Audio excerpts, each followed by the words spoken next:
तुम्हारे दर्द से लेकर हमारे आंसू तक, तुम्हारे दर्द से लेकर हमारे आंसू तक, बड़ी तवील कहानी है आग पानी की। इस खूबसूरत शेर के शायर आज हमारे साथ स्टूडियो में हैं दोस्तों। आज के रेनबो सेलेब्स में हम आपको जिनसे मिलवाने जा रहे हैं, उन्होंने हमारी हिंदी फिल्मों को बेहतरीन गाने दिए हैं, बहुत सारे हिट्स गाने दिए हैं। आपका बहुत बहुत स्वागत है स्टूडियो में मशहूर गीतकार और शायर शकील आज़मी साहब। कैसे हैं आप? बहुत शुक्रिया आपका। मैं बहुत अच्छा हूँ और यहाँ आने के बाद मज़ीद अच्छा हो गया हूँ, ज़्यादा अच्छा हो गया हूँ। और दोस्तों, मैं हूँ आपके साथ आपकी दोस्त राजश्री त्रिवेदी।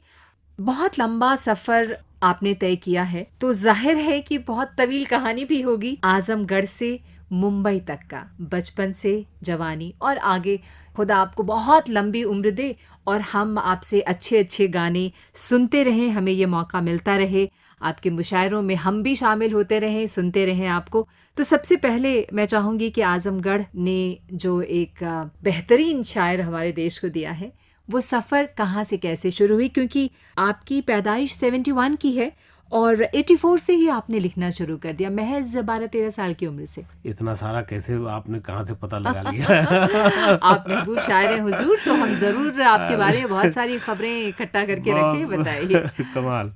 जैसा आपने कहा बहुत तवील कहानी होगी जी। तवील से भी तवील है, बहुत ही तवील है, तो वो बहुत ज़्यादा नहीं बता सकता मैं, वक्त इतना नहीं होगा आपके पास जी। मुख्तसर में ये बताऊं तो मैं आजमगढ़ से सबसे पहले घर छोड़ के बम्बई आया। घर छोड़कर? हाँ। किस उम्र में घर छोड़ा? बहुत छोटा, मैं चौथी में पढ़ता था। अच्छा। और मेरा जी नहीं लगता था पढ़ाई वढ़ाई में, तो मैं बहाना करके कि मैं कुछ काम सीखूंगा ऐसा वैसा, नानी से कह के मैं बम्बई आ गया। तो 1 साल मेरा ख़राब हुआ, वापस मैं आजमगढ़ आया, वापस चौथी में नाम लिखाया गया, 4 पढ़ा, 5 पढ़ा, 6 में गया। मतलब मुंबई आए फिर वापस आजमगढ़ आए? फिर वापस। तो 6 में मैं पढ़ाई कर रहा था और फिर मैं पढ़ाई छोड़ के भाग गया, फिर वापस बम्बई। अच्छा जी। ये भागम भाग क्यों हो रही थी?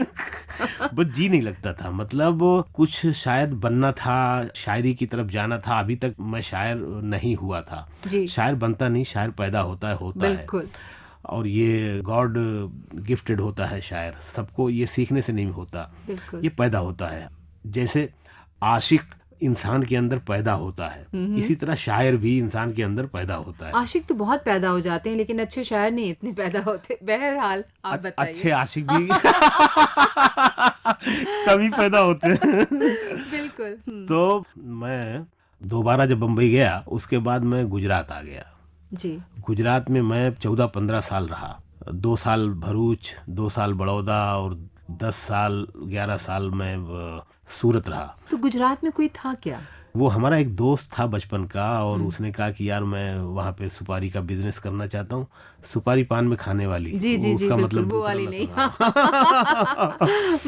तो वो सुपारी का बिजनेस करना चाहता था, तो उसमें उसको एक पार्टनर की ज़रूरत थी। तो मैं बचपन में जैसे मैं फिल्में देखता था, ट्रायंगल लव स्टोरी, 2 हीरो है, 1 हीरोइन है, तो 2 में से 1 कुर्बानी दे देता है, तो उस तरह का कुछ नेचर था। मैं फिल्मों में लिखना चाहता था। और तो फिल्मों में लिखना चाहते थे, मतलब कौन सी उम्र में आपको लगा कि मैं फिल्मों के लिए ही लिखूंगा? पोएट बनना चाहते हैं, कुछ नाम कमाना चाहते हैं, लेकिन फिल्मों का अट्रैक्शन था, मतलब मैं फिल्में प्रभावित हाँ करती थी। बिल्कुल।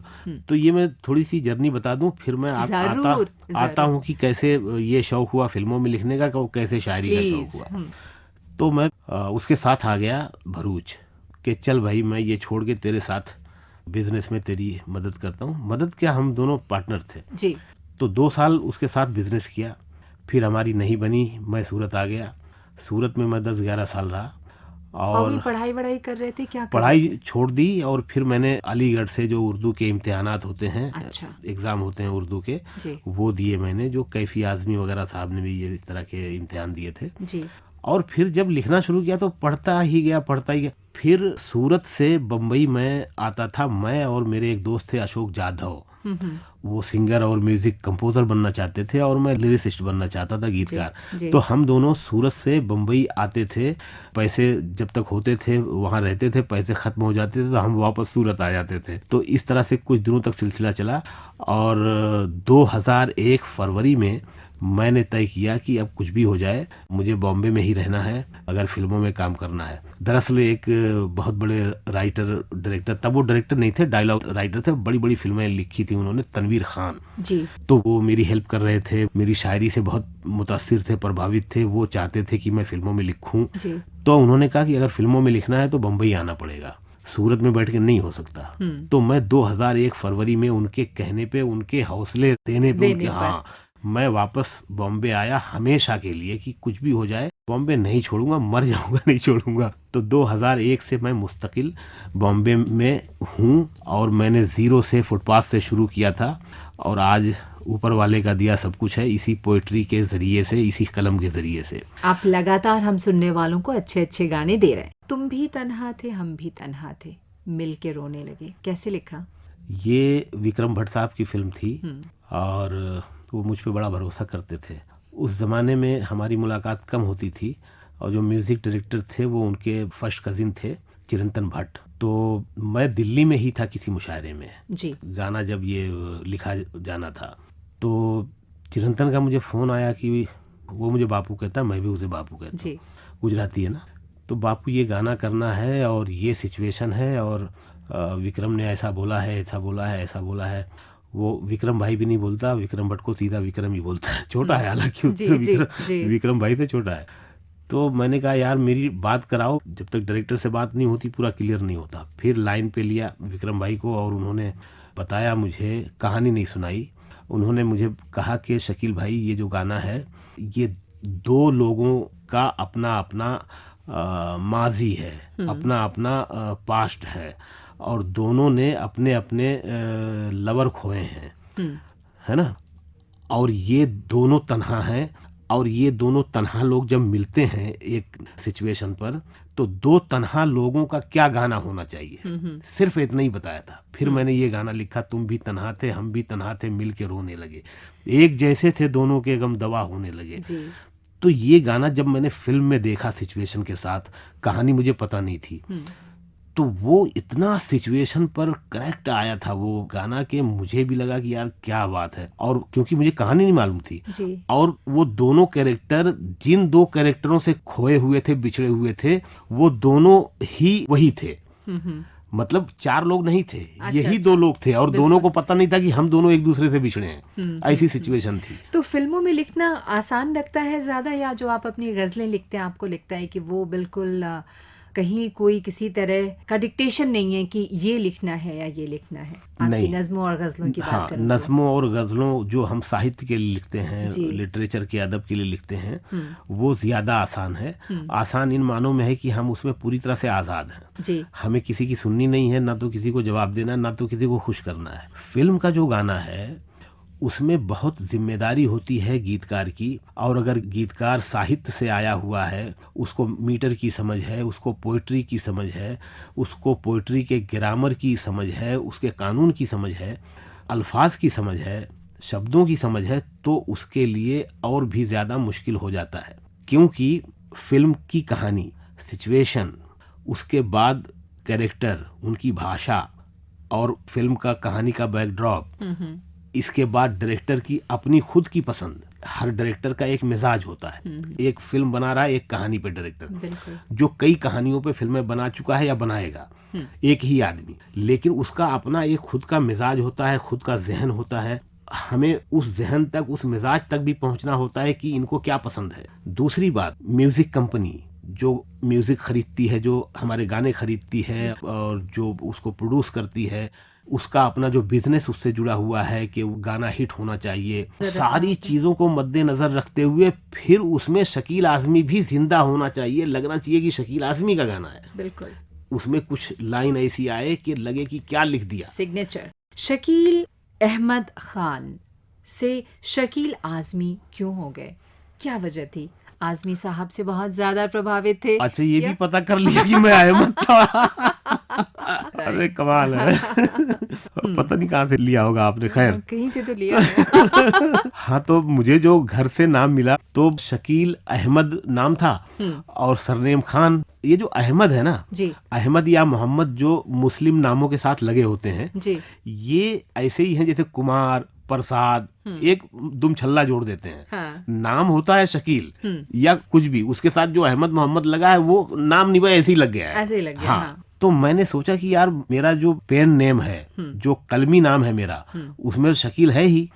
और फिर मैंने आजमगढ़ की वजह से कैफी आजमी साहब की शोहरत को देखते हुए आजमी लगाया हुआ है। हाँ। वो अच्छा भी लगता है मुझे, तो क्यों ना मैं ये अहमद को निकाल दूं, तो एक ही नाम हो। अब वो दो नाम, कलमी नाम शकील आजमी और ये शकील अहमद, तो मैंने अहमद को निकाल दिया। मैंने उसका गैजेट वगैरह भी करवा लिया है। तो अब मैं शकील आजमी हूँ, शकील अहमद नहीं हूँ। चलिए, तो हम तो आपको शकील आजमी के ही नाम से जानते हैं, लेकिन सोचा कि अपने लिसनर्स को बता दें कि भाई इनका एक नाम ये भी था। अब आप ये बताएं, ये बहुत ही खूबसूरत गाना, बहुत ही इमोशनल भावुक गाना है ये फिल्म मेरा फौजी कॉलिंग का मेरे आसमां है पापा। ये गाना आपने लिखा और ये इन दिनों इतना ट्रेंड कर रहा है, लोग इतने भावुक होते हैं इसको सुनकर। इनफैक्ट जब मैं भी यहाँ आ रही थी और इस गाने को सुन रही थी तो जैसे अंदर से कहीं कुछ छूता है आपको। तो ये गाना कैसे लिखा और क्या आपको दिया गया कि इस गाने को लिखना है, एंड आप क्या सोचे, कैसे ये शब्द निकल कर आए? आपके संबंध आपके अब्बू के साथ कैसे थे? क्या वो कहीं आपके जहन में तैर रहे थे उस वक्त? शायद इसकी वजह ये भी हो सकती है कि फिल्म की कहानी और कैरेक्टर जो थे वो तो थे ही जी। और ये टॉपिक इतना बड़ा है, बाप बेटी का या बाप बेटे का या माँ बेटी का या माँ बेटे का, ये इतना बड़ा टॉपिक है कि इसमें कितना भी लिखिए आप कम है। बिल्कुल। और बहुत कुछ लिखा जा सकता है। तो इसके पीछे जो इमोशन जो कहानी में था वो तो था ही। जी। फिल्म में शर्मन जोशी हैं और उनकी बच्ची है, उन दोनों के बीच का गाना है। बच्ची को स्कूल में कोई गाना गाना होता है, स्टेज पर। हाँ, स्टेज पे कुछ कोई फंक्शन है। मैंने फिल्म नहीं देखी, खाली गाना ही देखा, अभी तक फिल्म नहीं देख सका मैं। तो वो बच्ची अपने बाप के ताल्लुक से जो इमोशन है वो शेयर करती है उस गाने में। मुझे लगता है कि वहाँ से जो मैं प्रभावित हुआ कहानी से और सिचुएशन से, वो तो ठीक है जी। लेकिन मेरी जो अपनी ज़ाती ज़िंदगी है उसमें ना तो मुझे माँ का प्यार मिला ना बाप का प्यार मिला, क्योंकि मैं बहुत छोटा था, मेरी माँ की डेथ हो गई, माँ का चेहरा भी याद नहीं है, बाप ने दूसरी शादी कर ली। तो हमारी जो परवरिश हुई, हमारा जो पालन पोषण हुआ वो हमारी नानी ने किया, हमारे मामू ने किया, हमारी ममानी ने किया, नाना ने किया, तो ननिहाल में जी। तो मैं बाप के प्यार के लिए तरसा हुआ बच्चा, माँ के प्यार के लिए तरसा हुआ बच्चा। माँ तो थी नहीं, बाप तो थे, वो कभी कभी आते भी थे जी। तो शायद वो बाप बेटे का या माँ और बेटे के बीच का जो एक रिश्ता है, वो रिश्ता जो इतना खाली खाली है, एक खला है, वो शायद कहीं मेरे अंदर बहुत गहराई तक है। इसलिए शायद मैं इतना ज़्यादा इमोशनल लिख पाया ये गाना, और इतनी सच्चाई और ईमानदारी गाने में आ सकी कि जो सुनता है उसको टच करता है, उसको छूता है ये गाना। हम अपनी बात आगे बढ़ाते हैं शकील साहब।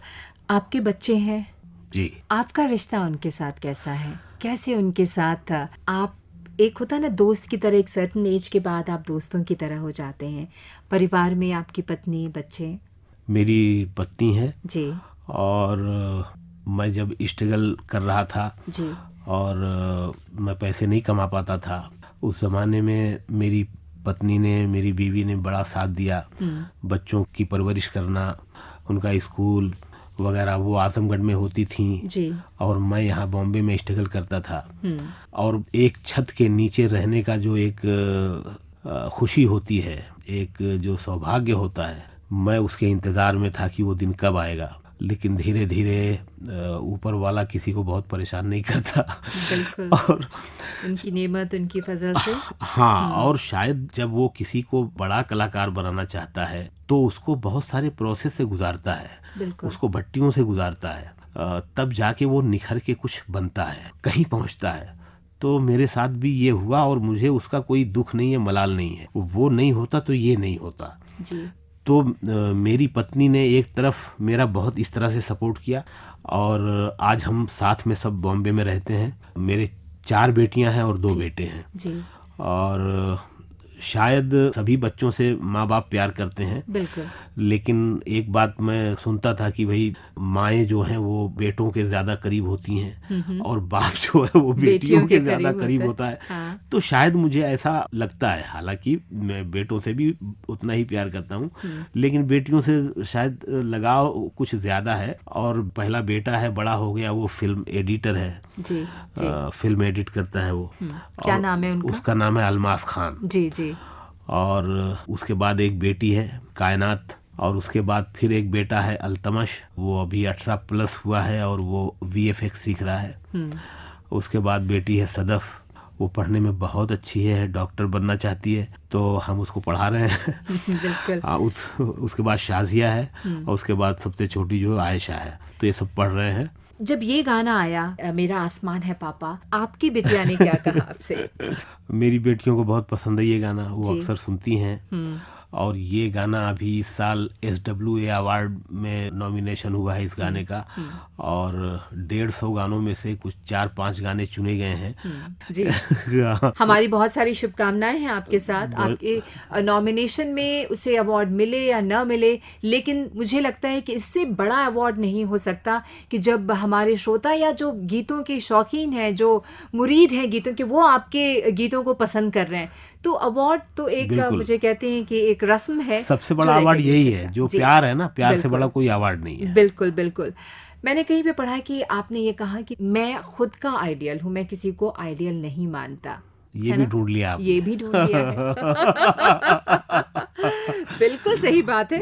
और आप खुद से मिलकर जब खुद से बातें करते हैं या खुद में जब चीज़ों को ढूंढते हैं, तो क्या आपको लगता है बाहर निकल कर आता है वो आउटकम, और शकील सोचते हैं कि this is what I wanted, this is what I am, this is who I am, और वो तसल्ली, वो सुकून मिलता है? हाँ, क्योंकि मेरे पास लिखने के लिए बहुत कुछ था जी। मेरी जो जर्नी रही है, इतना मैं जिंदगी से जूझा हूँ, इतना मेरा जिंदगी के साथ हाथापाई रही है, ऐसी जिंदगी गुजरी है। जो लड़का 20 साल तक अपना गांव, अपना घर, अपना खेत, अपने बाग, अपने रिश्तेदार छोड़ के 20 साल तक बेघर रहा हो, जो लड़का, उसके पास कितने तजर्बे होंगे, उसके पास लिखने के लिए कितना मैटर होगा उसके पास। इसलिए मेरे पास ज्यादा मैटर हैं, और जो मैं लिखता हूँ वो सब मेरा जिया हुआ है, इसलिए वो लोगों को इतना टच करता है। बिल्कुल सही कह रहे हैं आप। तभी वो गीत, जो वो शब्द है ना, वो कहीं से झकझोरते हैं, वो कहीं जाकर अंदर लगते हैं। और शायद आपने बिल्कुल सही कहा कि ये जो जिंदगी से हाथापाई हुई है ना,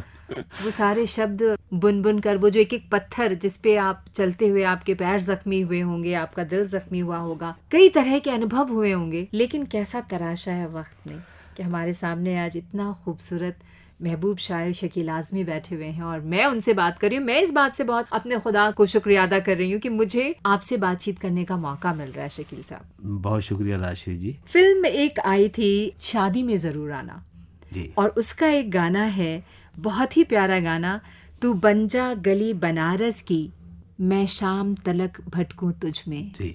क्या बात है, क्या सोचा, कैसे डिस्क्राइब किया इतना खूबसूरत बनारस को। मुझे लगता है इतने गाने बनारस पे लिखे गए हैं, लेकिन बिल्कुल अलग किस्म का ये गाना है। इस गाने पे हम बात करेंगे, तो करें ना, इसके पीछे बताएं की ना। कहानी बताता मैं हूँ बता, आपको। प्लीज बताएं।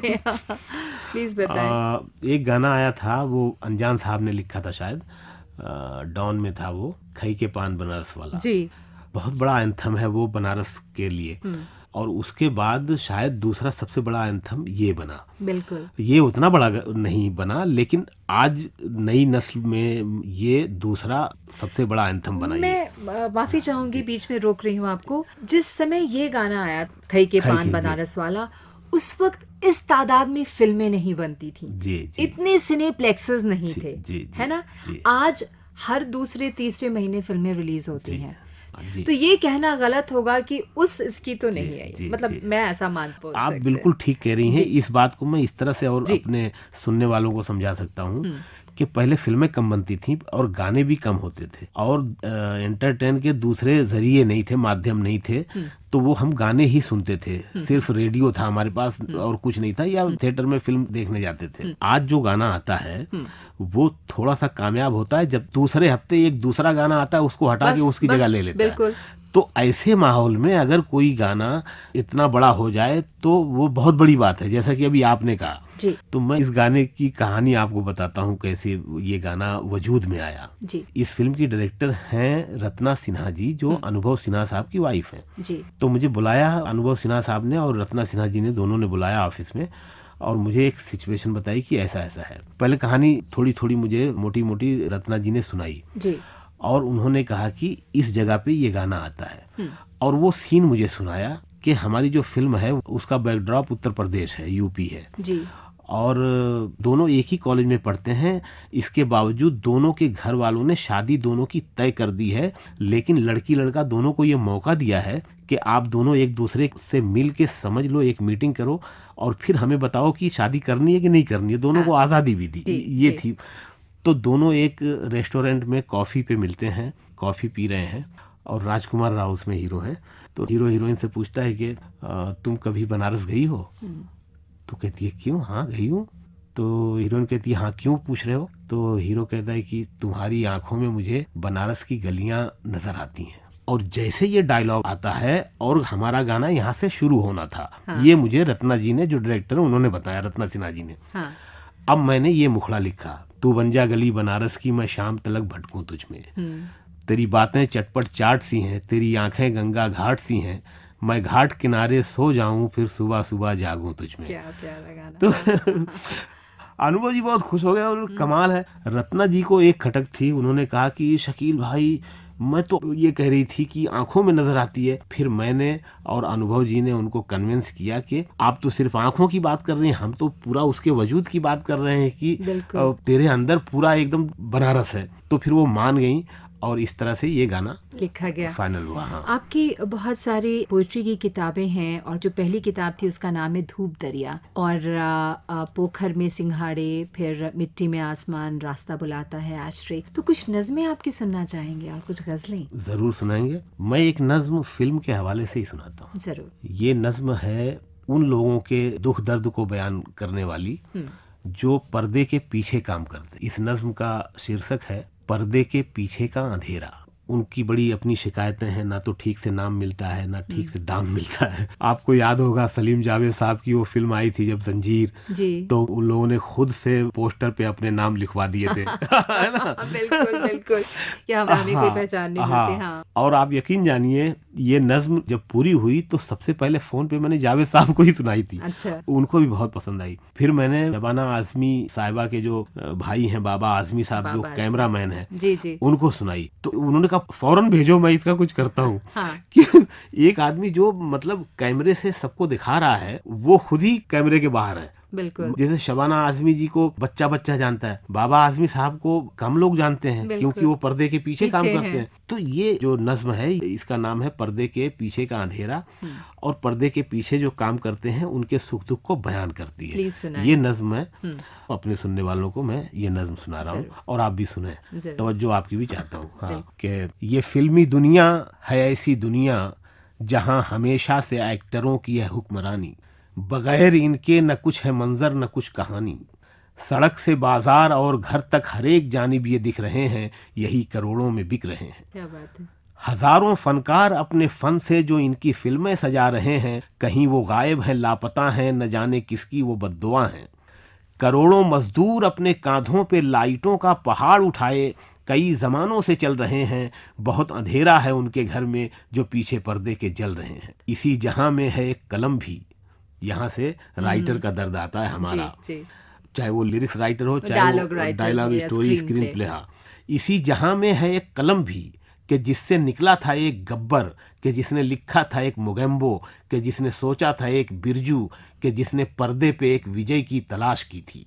इसी कलम ने विलन को मारा, बदी पे नेकी की जीत लिखी, रिवाज नफरत का काट डाला, नई मोहब्बत की रीत लिखी। कलम ने एक्टर को जान दी है, खामोशियों को ज़बान दी है। कलम ने लिखे हैं गीत ऐसे, कमाती फिल्में हैं जिनसे पैसे, मगर कलम की नहीं है इज्जत, मगर कलम की नहीं है कीमत। मिलेगा कब इस कलम को चेहरा, वो दौर आएगा कब सुनहरा। मैं पीछे पर्दे के सोचता हूँ, ये खेल बरसों से देखता हूँ, ये खेल बरसों से देखता हूँ। बहुत सुंदर शकील साहब, बहुत सुंदर। बहुत शुक्रिया। तो क्या कहा जावेद साहब ने? जावेद साहब को बहुत पसंद आई।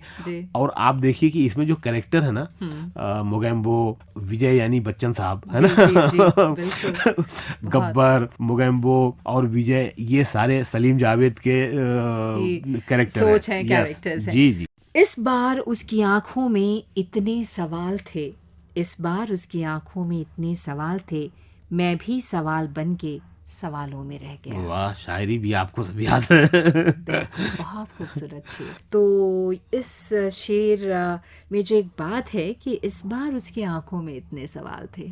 ये आंखें किसकी है, ये सवाल क्या है? ये मेरी पत्नी की आंखें हैं। आप बिल्कुल कुछ गलत ना सोचें। ओके। और हाँ ये उन दिनों का शेर है जी। जब मैं पैसे नहीं कमा पाता था और जब मैं कभी कभी आजमगढ़ जाता था तो उसकी आंखों में जो सवाल होते थे वो मुझे बेचैन करते थे। वो बेचारी कुछ कहती नहीं थी, लेकिन उसकी आंखों में जो सवाल थे, जो कमियां थीं, जो मैं पूरा करना चाहता था नहीं कर पाता था, ये बिल्कुल बीवी के लिए कहा गया शेर है, ये महबूबा का शेर नहीं है। अच्छा, तो एक और शेर सुनाती हूँ आपको कि अपनी मंजिल पे पहुँचना भी, खड़े रहना भी, अपनी मंजिल पे पहुँचना भी, खड़े रहना भी, कितना मुश्किल है बड़े होकर बड़े रहना भी। कितना मुश्किल है शकील साहब, और इस मुश्किलात को आप कैसे फेस करते हैं? मैं शायद अभी इस शेर के लायक नहीं बन पाया हूँ, बनने की कोशिश कर रहा हूँ, होने की कोशिश कर रहा हूँ। ऊपर वाला मुझे ये तो जरा नवाजी है। वहाँ तक पहुँचाए कि ये शेर मेरे ऊपर लागू हो। मैं ये शेर अपने उन लोगों के लिए, उन दोस्तों के लिए या उन बड़े लोगों के लिए कोट करता हूँ, जो जैसे मैं अनुभव सिन्हा साहब के लिए कोट करता हूँ, शाहरुख खान के लिए कोट करता हूँ। और आप यकीन जानिए, अनुभव सिन्हा साहब को ये इतना पसंद था, उन्होंने शाहरुख को भेज दिया। और फिर वो मुशायरों में पढ़ता हूँ मैं, तो काफ़ी मशहूर ये हो बात गया। तो सही है कि मुश्किल तो है, लेकिन बहुत लोग उसको नहीं संभाल पाते। ये भी एक सच है वैसे, बिल्कुल, है बिल्कुल, ना? बिल्कुल। आम आदमी तक पहुंच पाना। और ये स्टेज का भी, मंच का भी बहुत बड़ा नाम है। आप मुशायरों में जाते होंगे तो कुछ वो भी अनुभव होते होंगे, विदेशों का भ्रमण होता होगा, आपके चाहने वालों की लंबी फहरिस्त होगी, तो फिर वहाँ पर कैसे खड़े रहना कितना मुश्किल, कितना आसान है? हाँ राजश्री जी, इसमें जो है ये भी एक बड़ी कहानी है। मैं इसको थोड़े से मैं आपको प्लीज जी, अपने सुनने वालों को, हमारे जरूर। सुनने वालों को समझाना चाहूँगा। तो मैं जब मंच पर आया, जी।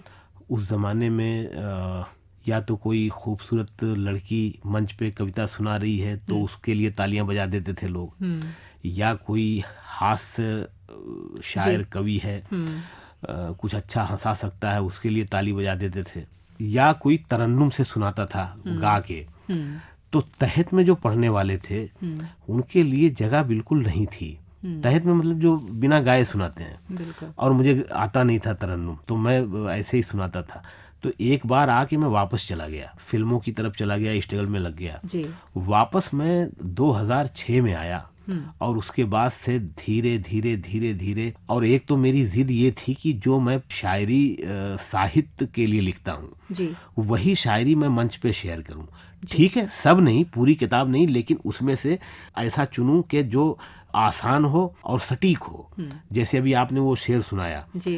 कि उसमें कितनी बड़ी बात कही गई है और आसानी से कही गई है, तो इस तरह से आसान और गहरी शायरी, और जिसमें बड़ी बात कही गई हो, या कोई अच्छा एंगल, कोई अच्छा नज़रिया, कोई अच्छा जाविया पेश किया गया हो ताकि वो लोगों को पसंद आए। तो मैंने इस तरह से शुरू किया। तो शुरू में मुझे बहुत तकलीफ़ें आईं। कई मतलब ऐसे शायर जो कमज़ोर थे लेकिन वो मंच पे हिट हो जाते थे, मैं फ्लॉप हो जाता था, और मुझे कभी कभी तकलीफ़ होती थी मैं भी इनके जैसा लिखूं, लेकिन मेरा ज़मीर अंदर से मुझे ये करने नहीं देता था कि मैं अपनी शर्तों पर, और जब आप अपनी शर्तों पर काम करना चाहते हैं, अपनी पसंद का रास्ता चुनते हैं मंजिल की तरफ जाने के लिए, तो आपको तकलीफ़ें बहुत आती हैं। और मैं घर से भागा हुआ वो बच्चा हूँ कि मैंने हमेशा अपने लिए अपनी पसंद का रास्ता चुना है। और यहाँ मंच पर भी मैंने, मेरी ज़िद थी कि मैं अपनी शायरी जो साहित्य के लिए, अदब के लिए, लिटरेचर के लिए लिखता हूँ, वही शायरी मैं मंच पे सुनाऊंगा। करते करते वक्त लगा, लेकिन आज शकील आज़मी एक ब्रांड बना है। देर लगी, लेकिन ब्रांड बनने में देर लगती है। बिल्कुल। और आपके लिए ही मैं आपका ही लिखा शेर सुनाती हूँ कि परों को खोल, ज़माना उड़ान देखता है, ज़मीं पे बैठ के क्या आसमां देखता है, मिला है हुस्न तो इस हुस्न की हिफाजत कर, संभल के चल तुझे सारा जहां देखता है। मुझे एक बात फिर यहाँ पे याद आ रही है, आपके गाने बहुत पसंद किए जाते हैं, लेकिन कई बार जो कुछ फिल्में हैं जो बहुत हिट नहीं हुई, तो आपको लगता है वहाँ पे कोई दुख, वहाँ पे कोई रोष के काश अगर ये फिल्म भी हिट होती तो ये गाना और ज़्यादा लोगों तक पहुँचता? होता है। हम जो फिल्म करते हैं उससे हमारा इतना लगाव होता है जी। बच्चे की तरह, और हम चाहते हैं कि हमारा हर बच्चा बड़ा होके बड़ा दिखाई दे, लेकिन कभी कभी ऐसा नहीं होता, बल्कि कभी कभी नहीं, बल्कि ज़्यादातर फिल्में कम चलती हैं और कम फिल्में होती हैं जो हिट होती हैं, वरना पूरा हिंदुस्तान फिल्में ही बनाने लगे। बिल्कुल सही कहा आपने, बिल्कुल सही कहा। जब तलक उसने हमसे बातें की जैसे फूलों के दरमियां थे हम। कुछ ऐसा ही खुशनुमा एहसास मुझे भी रहा आज के इस गुफ्तगू में मशहूर शायर और गीतकार शकील आज़मी साहब आपके साथ।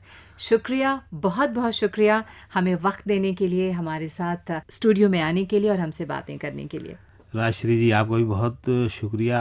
आप इतनी खुशमिजाज हैं और ऐसे ऐसे सवाल किए, मुझे जवाब देने में भी मज़ा आया। और फिर आपने जो मेरे बारे में जो मालूमात लाई हैं, कहाँ से लाई हैं मुझे नहीं पता। शेर तो ठीक है, कहीं से मिल जाएंगे, किताब से भी मिल जाएंगे, नेट से भी मिल जाएंगे, लेकिन ये जो मालूमात लाई हैं पता नहीं, मैं उसके लिए आपको सलाम करता हूँ। बहुत बहुत शुक्रिया शकील साहब, थैंक यू सो मच। तो दोस्तों, आज हम बात कर रहे थे मशहूर शायर और गीतकार शकील आज़मी से। आपसे फिर मुलाकात होगी। राजश्री त्रिवेदी को दीजिए इजाजत, नमस्कार।